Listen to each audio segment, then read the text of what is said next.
Hi friends, आपण मैंने समस्ते निश्चित भाव में पीएम किसान सम्मान योजना विषय जानते। पीएम किसान सम्मान योजना को नहीं एवं कृषकों को मिल 3000 टंका एवं 17तम किस्ती 2000 टंका आर्थिक सहायता देउछंती। एई टंका किभली आपण माने पाई पारिबे तेबे आसंतु आपण मानक संपूर्ण डिटेल्स कहबी।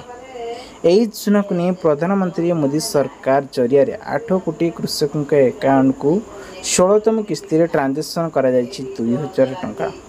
तेबे चाषी मानक नहीं केंद्र सरकार किभली बयस हेले 3000 टंका पाइबे पेंशन ताहा मध्य को एक खुशी खबर आनिचंती एवं सेमानक अकाउंट को 60 वर्ष पर 3000 टंका पाइबे।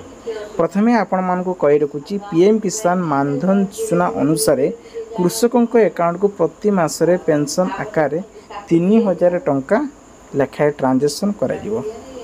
तेणुक आपण बयस माने बयस अनुଯାयी आपण मैंने चाहिए 55 टंकार नहीं 200 टंका पर्यंत इन्वेस्ट करेंगे। जिते बड़े आपंकर 60 बयस होते आपण मानक मिल 3000 टंका पाइबे।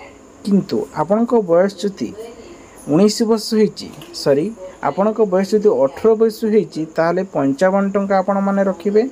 जदि 30 नहीं 40 वर्ष भितर से आपन को 200 टंका रखा पड़ो।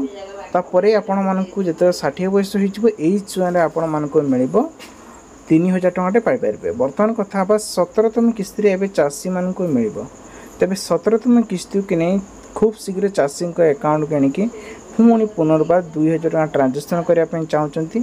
जदि जड़े चाषी से ग्रेजुएशन फॉर्म भरुंच EKYC कर चाषी मान मिल, कारण से जड़े योग्य हितकारी आइडेंटिटी प्रूफ तैयारी हो सारी। तेज ये भिडियोटी आपको केमती लगुच निश्चित भाव में वीडियो कमेंट बॉक्स में कमेंट कर।